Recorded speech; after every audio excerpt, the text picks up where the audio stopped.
Hello. This lecture pod uses the case study of the Future Makers to explore the stages of project development that were needed to attract broadcaster interest at the time. Stage 1 was early concept development based on observation and research.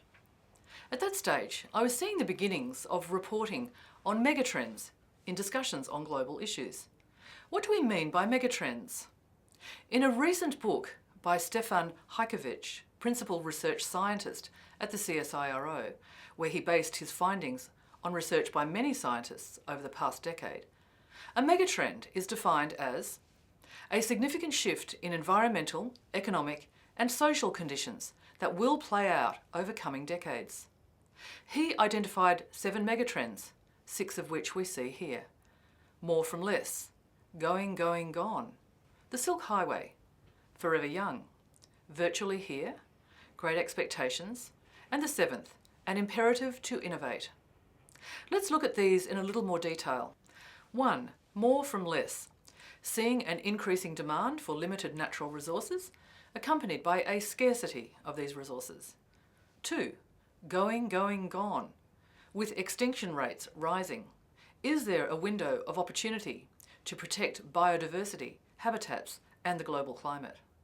3. The Silk Highway. Seeing rapid economic growth and urbanisation in Asia and the developing world. 4. Forever Young. With the rise in an ageing population, changed retirement patterns, chronic illness and rising healthcare expenditure. 5. Virtually Here. Digital technology reshaping retail and office precincts, city design and function and labour markets. 6. Great Expectations. Changing consumer expectation for services, experiences and social interaction. And number 7. An imperative to innovate. Technological advancement is accelerating and it's creating new markets and extinguishing existing ones. Are you seeing examples of these trends in the world around you, in the media, in your studies? The signs of these trends were becoming apparent over a decade ago, and concerns about issues such as climate change were being raised not only by environment groups, but also by many in the business sector. An example, in 2006, the Business Roundtable on Climate Change was formed with 6 large businesses representing a cross-section of the Australian economy: BP Australia, IAG or Insurance Australia Group, Origin Energy, Swiss Re, Visy Industries and Westpac. All began working cooperatively with the Australian Conservation Foundation. A similar group was convened in 2015, so the issues have not gone away, with many across business and industry still concerned. I was seeing stories and characters around me, but not many of these reaching mainstream or wider audiences. One example of a character in business and industry working towards change could be seen in the documentary The Corporation. But he was a very small story within a larger film. Let's look at an extract on Ray Anderson from the documentary. For 21 years, I never gave a thought to what we were taking from the earth or doing to the earth in the making of our products. And then in the summer of 1994, we began to hear questions from our customers we'd never heard before. What's your company doing for the environment? And we didn't have answers. The real answer was not very much. And it really disturbed many of our people, not me so much as them. And a group in our research department decided to convene a task force and bring people from our businesses around the world to come together to assess our company's worldwide environmental position, to begin to frame answers for those customers.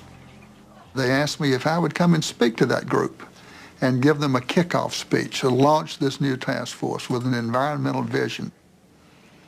And I didn't have an environmental vision. I did not want to make that speech. And at sort of the propitious moment, this book landed on my desk. It was Paul Hawkins' book, The Ecology of Commerce.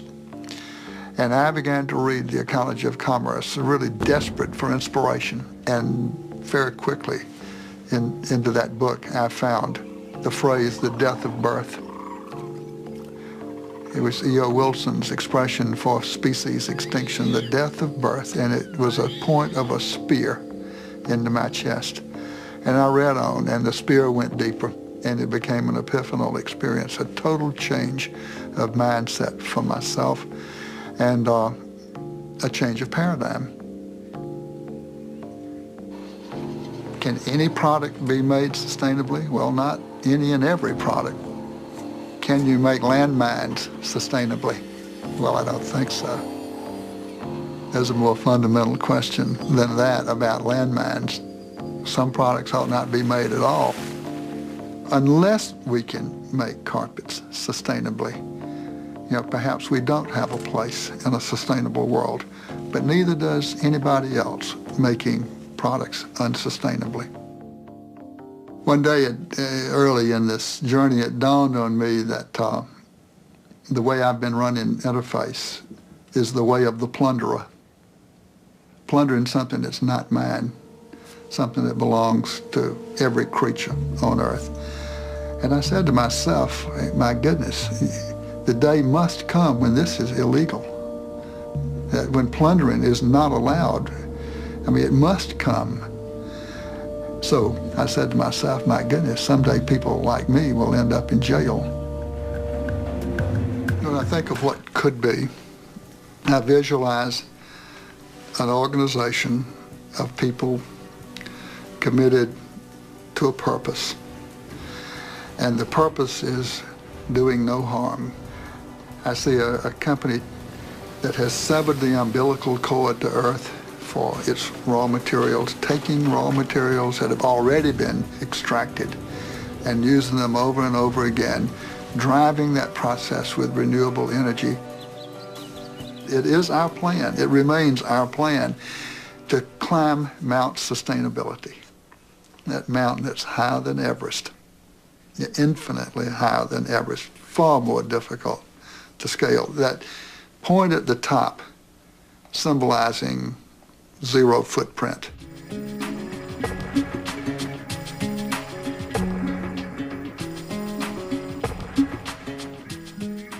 Ray Anderson's company Interface has done many things since then to make sustainability part of the DNA of the company.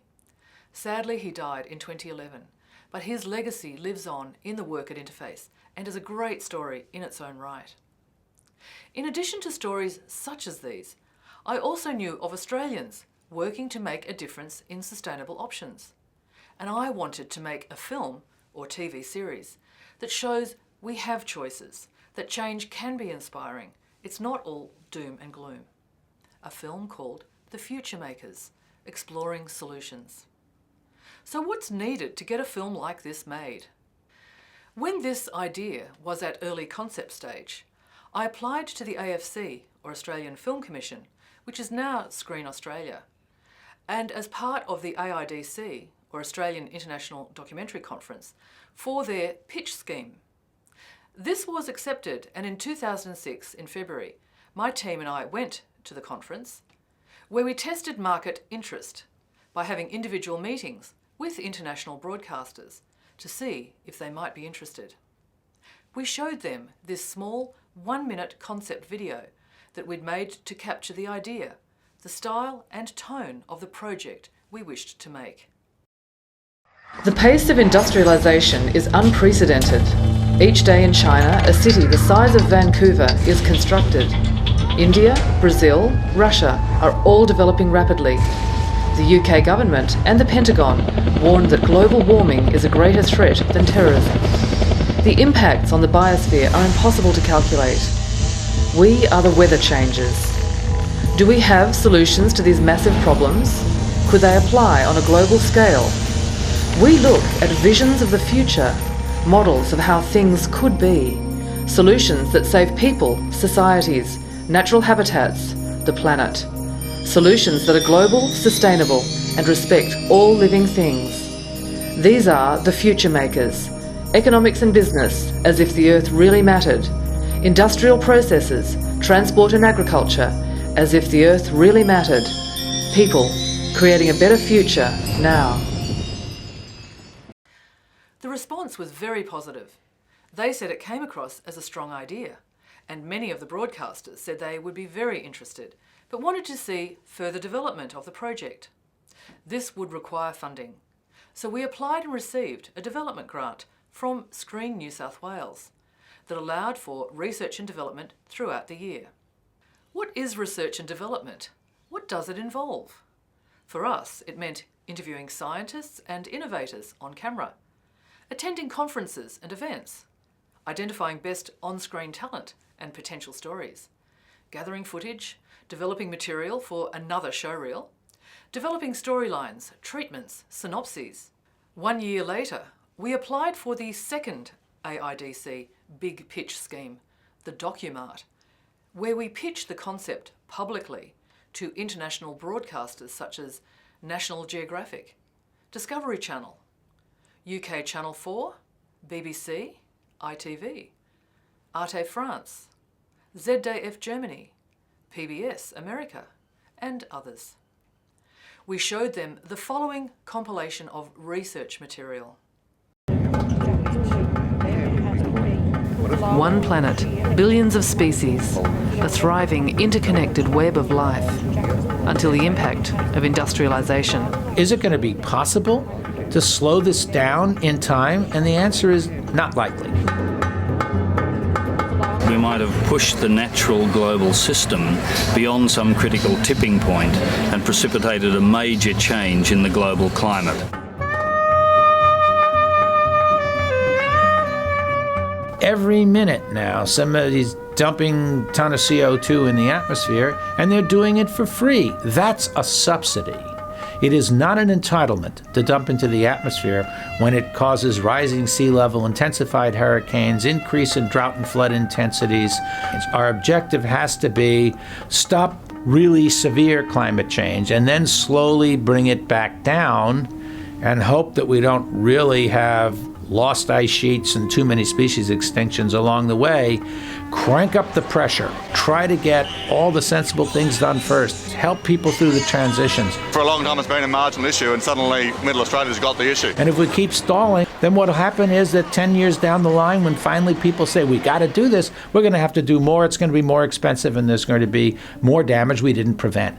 That's a train wreck. Why have it? The Stern Report outlined the ecological and economic impacts of global warming and the need for economic solutions. The Industrial Revolution was based on us conquering nature. Our post-industrial revolution is going to be on how we work in with nature.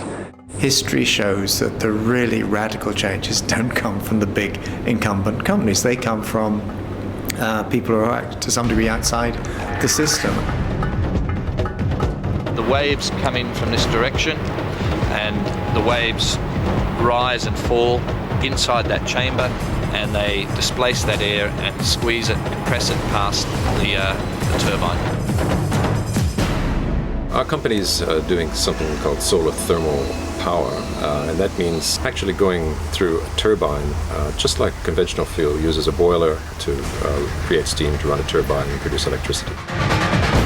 We're really the first company who's talking about gigawatt-style plants, and we now feel certain that plants have to be of the gigawatt size in order to compete with coal. That must be our objective.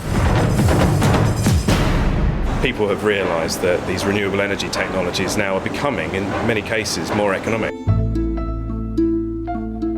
Are we seeing the beginnings of an industrial revolution for the 21st century, based on a balance between industry and ecology? A new way of thinking, seeing nature as a source of ideas and solutions, not raw materials.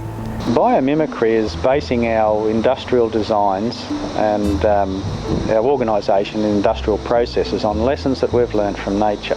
Taking the inspiration from those plant and animal adaptations and applying them to human problems. Through modelling our industrial processes, our business systems, our buildings, our product, how we design our products, on lessons that we've learned from nature, we can become much more profitable. Biologist at the design table literally comes and shares with designers and engineers what they know about how organisms solve the same challenges that the people at the design table are trying to solve. All these are win-win strategies. They're win-win for the consumer, they're win-win for the company and they're win-win for the environment. The obvious economic lesson is that those companies that identify the growth opportunities of the future will be the companies that do well.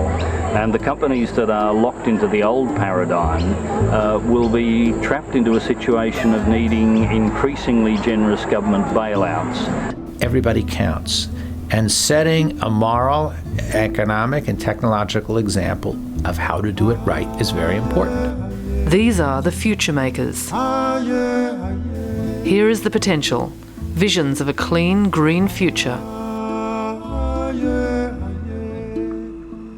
People creating solutions that don't cost the earth.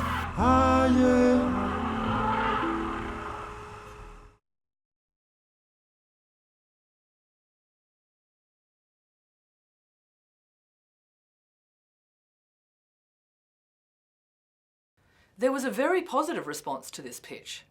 We received interest from a number of broadcasters seeking more detail on the project. Then, Discovery Channel invites us to pitch to their special inaugural Ignite initiative. It's getting exciting. Will this project happen now? We'll look at that in more detail in the next lecture pod.